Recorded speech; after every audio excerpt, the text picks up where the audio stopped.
जिस कौम का नौजवान बेदार हो जाता है वो कौम बेदार हो जाती है।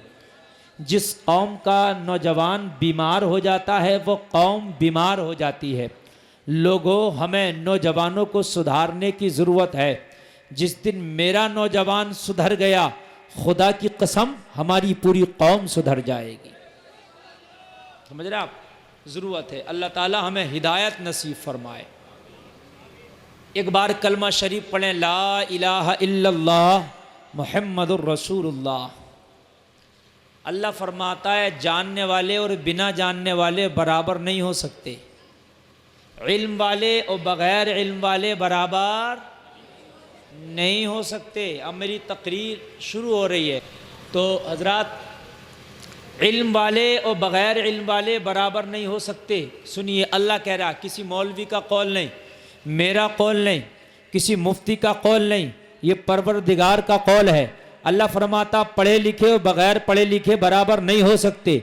इल्म दीन सीखने वाले और बिना सीखे हुए बराबर नहीं हो सकते। बहुत से लोग दुनिया में कह देते इन पढ़े लिखों से तो हम ही कुबड्ड बेहतर हैं। ये जुमला गलत है। इसलिए तो कुरान कह रहा है कि पढ़े लिखे और बिना पढ़े लिखे बराबर नहीं हो सकते। अब चाहते हो कि तुम्हें फजीलत मिले तो हजरात इल्म दीन हासिल कर लो, अल्लाह तुम्हें भी फजीलत अता कर देगा।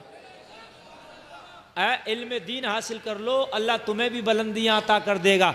अब लोगों ये देखो कि जो जिसके अंदर जितना इल्म होगा वो इतना ही फजीलत वाला होगा। आगे से लेके पीछे तक जुमला नोट करो, जितना इल्म वाला होगा इतना ही फजीलत वाला होगा। मैंने जब दुनिया में इल्म तलाश किया तो पूरी दुनिया में अगर सबसे ज्यादा कोई इल्म वाला नजर आया तो मुझे आमिना का लाल नजर आया। नबी से ज्यादा इल्म किसी पे नहीं तो नबी से ज्यादा फजीलत वाला भी कोई नहीं। नबी इल्म में लाजवाब है तो मेरा नबी फजीलत में भी लाजवाब है। बोलो भाइयों, है कि नहीं है? नबी से ज्यादा इल्म किसी को नहीं तो नबी से बड़ी फजीलत भी किसी को नहीं। लोगों, नबी फरमाते अना मदीनतुल इल्म व अलीयुल बाबुहा, मैं इल्म का शहर हूँ, अली उसका दरवाजा है। लोगों, जो नबी अपने आप को इल्म का शहर बताए उसके इल्म का आलम क्या होगा? जब इल्म की उसका कोई आलम नहीं है तो उसकी फजीलत का भी कोई आलम नहीं। नबी सबसे बड़े आलिम, नबी सबसे ज्यादा जानने वाले दुनिया में, तो अल्लाह ने सबसे ज्यादा फजीलत भी अपने नबी को अता फरमाई है ना मेरे भाई? अब अगर कोई ये कहे कि मैं नबी के बराबर हूं, नबी मेरे बराबर है, मैं नबी की तरह हूं, तो उससे बड़ा बेवकूफ कोई नहीं हो सकता। इसलिए कि नबी से बड़ा कोई आलिम ही नहीं है तो नबी से बड़ा फजीलत कहां से आ जाएगी? मेरे नबी सबसे बड़े आलिम अल्लाह ने बनाया। अर्रहमानु अल्लमल कुरान, अल्लाह फरमाता हमने तो अपने हबीब को कुरान सिखा दिया है ना, और कुरान में सब कुछ है।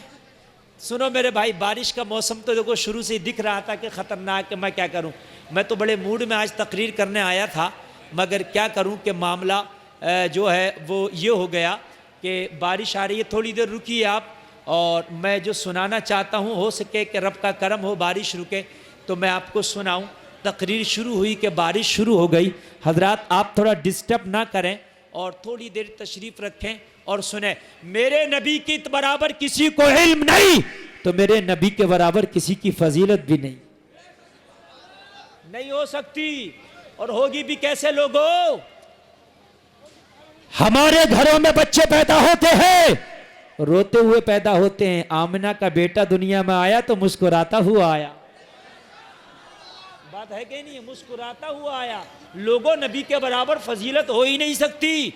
नबी के दादा अब्दुल मुत्तलिब फरमाते हैं कि जब मेरे पोते मोहम्मद अरबी दुनिया में तशरीफ लाए, मैं हरमे काबा में था। जब मेरा पोता दुनिया में आया तो काबा झूमने लगा, काबा झूमने लगा। हाय हाय, इतना खुश।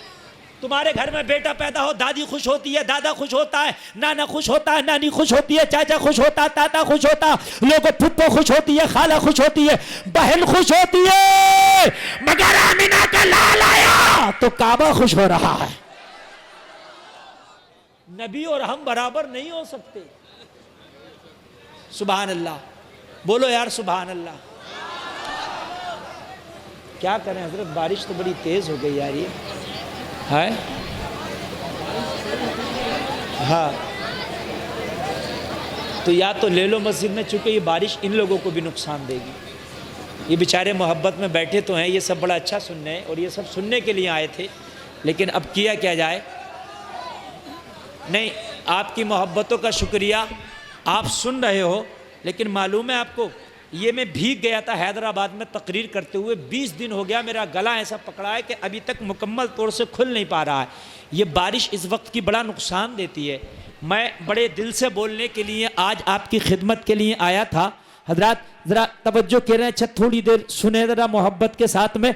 नबी दुनिया में आए, नबी का आना और है, तुम्हारा आना और है, मेरा आना और है। नबी के बराबर अल्लाह ने किसी को फजीलत अता नहीं की। लोगों जरा गौर करो, तुम्हारे घरों में बच्चा पैदा होता है, माँ हॉस्पिटल में होती है, बच्चा पैदा होता है, पास में दाया होती है, बच्चा पैदा होता है, लोगों पास में हॉस्पिटल की डॉक्टर नहीं है, नर्स होती है। मगर जब आमिना का लाल दुनिया में तशरीफ लाया तो अम्मी आमना के पास में बीबी मरियम है, बीबी हाजरा है। फजीलत वाला नबी आया है, फजीलत वाली औरतें पास में हैं। लोगों, नबी से बढ़ के फजीलत अल्लाह ने किसी को अता ही नहीं की। भाई डिस्टर्ब होगा, नहीं होता, ले लो अंदर ले लो। हजरात, ये बारिश आई है, थोड़ी अगर आके रह जाए तो ये प्रोग्राम के कबूलियत की निशानी है कि आपका ये प्रोग्राम अल्लाह की बारगाह में कबूल है। बस बहुत जल्दी मेरे भाई ये आना जाना बंद करें और अपनी जगह बैठें, ताकि मैं बात शुरू करूं। ऐसे बात न मैं समझा पाऊंगा ना आप समझ पाएंगे। मैं कह रहा था, जिसे जितना अल्लाह ने इल्म ज़्यादा दिया उतना ही वो फजीलत वाला ज़्यादा है। उलमा को अल्लाह ने इल्म दिया, इनकी फजीलत रखी। ऐसे ही मेरे भाइयों, जितना जिसका इल्म ज़्यादा है इतना ही अल्लाह की तरफ से उसकी फजीलत ज़्यादा है। लोगों, पूरी दुनिया में अगर सबसे ज़्यादा किसी को इल्म है तो वो आमीना के लाल को है। सनद क्या है तुम कहोगे, नबी की डिग्री क्या है? किसी के पास मौलाना की डिग्री, किसी के पास हाफिज की डिग्री, किसी के पास कारी की डिग्री, किसी के पास मौलवी की डिग्री, किसी के पास मुफ्ती की डिग्री। तुमसे भी कोई पूछ सकता है तुम्हारे नबी पे कौन सी डिग्री है जो तुम कहते हो कि नबी का इल्म सबसे ज्यादा। वो कहेगा मेरे पास तो मुफ्ती की डिग्री है, आलिम की, मौलवी की, हाफिज की, कारी की, इंजीनियर की, डॉक्टर की, मास्टर की, प्रोफेसर की, पायलट की, इसकी उसकी, यहाँ की वहां की, ये डिग्रियां। तेरे नबी के पास कौन सी डिग्री है? तो तू कहना मेरे नबी की डिग्री देने वाला कोई दुनियादार नहीं बल्कि खुद परवरदिगार है। रब ने कुरान में फरमाया वह अल्लामा का मालम तकुन तालम। तुम तो मुफ्ती और मौलवी की डिग्री दिखा रहे हो। अल्लाह फरमा रहा मेरे नबी को जो जो ना आता था वो मैंने सब सिखा दिया है। जो भी ना आता था, जो भी ना आता था